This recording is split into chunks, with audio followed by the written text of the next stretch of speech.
Do you struggle with feeling that you need to be perfect?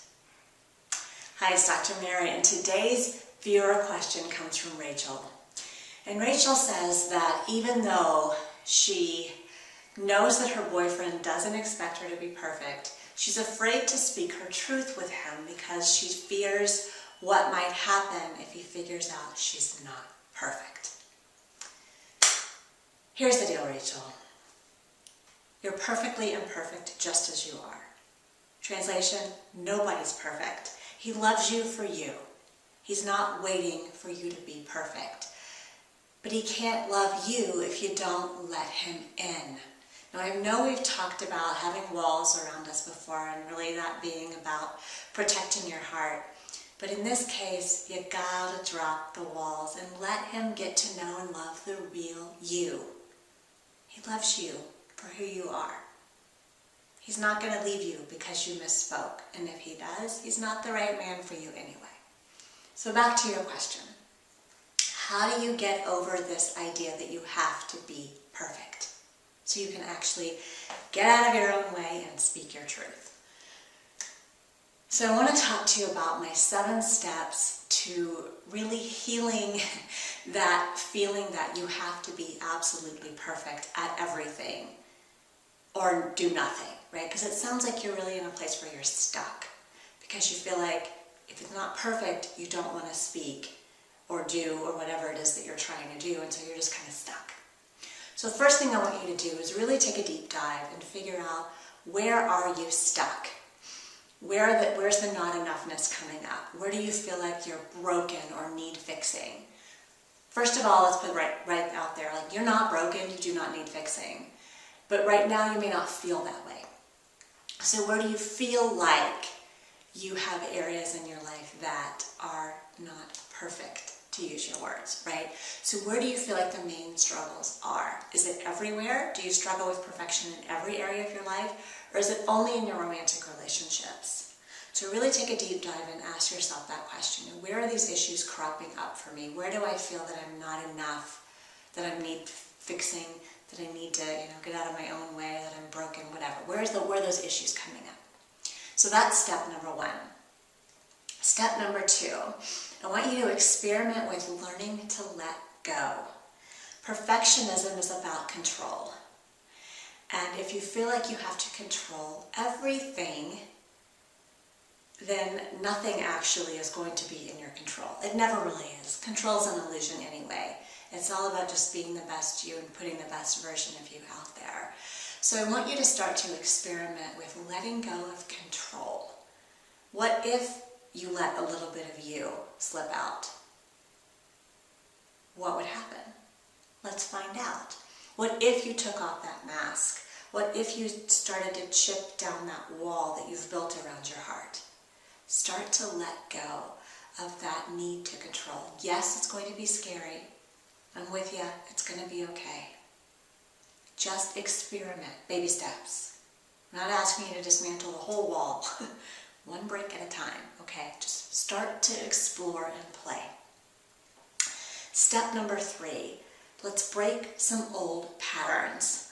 So the first thing I want you to do is to just notice them.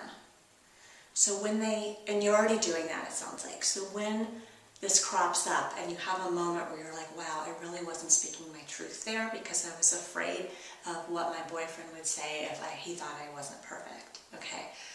And then, now that you're starting to practice exploring letting go of some of that, letting go of control, letting go of the need to have this facade to be perfect, start figuring out what it would mean to break some of those old habits.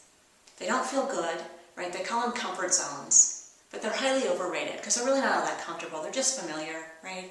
So start to figure out, what would it look like if maybe I spoke my truth? What if I just let a little bit of me out? What would that look like? And start to play with that. So break some of those old patterns. And it may be a little shocking for the people around you. If you've always been the one who never really says what she thinks because you've been afraid, then suddenly saying what you think, people are going to be like, oh, she has a voice. Yay, Rachel, right? So it's okay. Just play with it. And again, reach out if you need some support around that. Dr. Mary at drmarypritchard.com. Step number 4. I want you to really take a look at your life. So go back to step number 1, where you were really figuring out, is perfectionism pervasive in every area of my life, or is it just in my romantic relationships? So I want you to start thinking about all the roles that you play and all of the facades, the masks that you wear to protect yourself, and really start to examine those. As you break the old patterns and you start to move forward with your life, what do you want to keep a hold of, and what do you want to let go of? So if one of the roles that you have been playing with is, I have to be the perfect girlfriend, right? Is that something you really want to take forward, or can you just be the girlfriend? So really start to think about, what am I holding on to that doesn't serve me, and what do I maybe moving forward want to step out of? So what roles can you leave behind? Like, kind of close the door to that chapter of your life and really step forward as an empowered woman that you are. Okay, so you're just examining at this point. I'm not asking you to drop them all off, because I know, like I said, baby steps. It's one thing at a time. It's about figuring out what you can do in small steps to make lasting changes. So step number 5. This is where we start picking up the pieces, right? So start playing a little bit with, what is it going to look like if I hang up the perfectionism cape and I put on the good enough cape? One of my rules of thumb is the 80-20 rule. Basically, don't give anything more than 80%. And I know that's freaking you out, because as a perfectionist, believe me, I am a recovering perfectionist. I know you're freaking out right now. You're like, I have to go 110%, 120% to everything. There is no 110 or 120, right? There's 100. And if you give all of you, we've talked about this before on our video series, feel it's like you have a cup, right? You can give from your overflow, but you don't give from that cup, because pretty soon you have nothing left to give. So the 80-20 rule is basically that. At max, give your all, being 80%, and keep 20% for yourself. Right? So as you're starting to pick up the pieces and move forward, try to figure out, what are you going to keep in the 80% and what needs to go so that you can keep 20% for you. Never serve from your reserves, right? You don't have to be perfect. What is it going to look like to give 80% of you? And I know that's freaking you out right now. It gets easier, I promise. Step number 6, leave your baggage at the door. We've talked about this before on the vlog. Victim stories don't serve us. So if you're carrying forward some baggage that's really affecting how you're interacting in your romantic relationships, which it's likely you are, we all do, right? Really start to examine that. So why do I feel like I need to be perfect? Where's that belief coming from? And really dive deep into that. Why do I think that he won't love me if he knows the real me? So flaws, warts and all, right? Where is that coming from? I'm guessing if you really deep dive, you're going to find that it comes from a childhood belief that probably had little to nothing to do with you, right? So it might have been a pattern you saw your mother do, or your father do, or your aunt do, and you somehow adapted that because you thought it was how it had to be. But it doesn't, right? Leave the baggage at the door.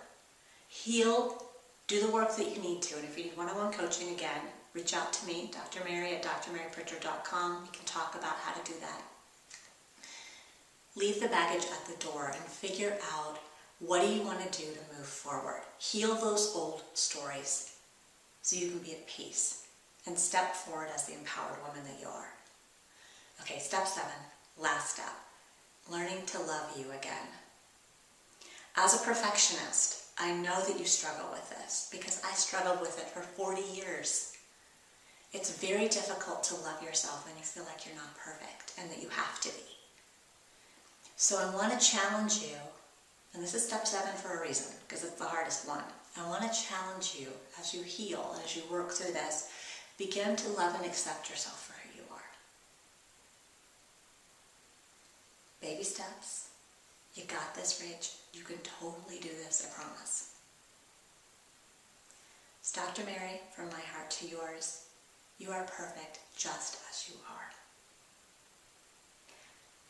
I hope you will join me for this free-month series where we talk about healing our enoughness issues and really stepping forward to activate that woman that we're supposed to be, our inner goddess, our inner diva, our intuition, whatever you want to call it.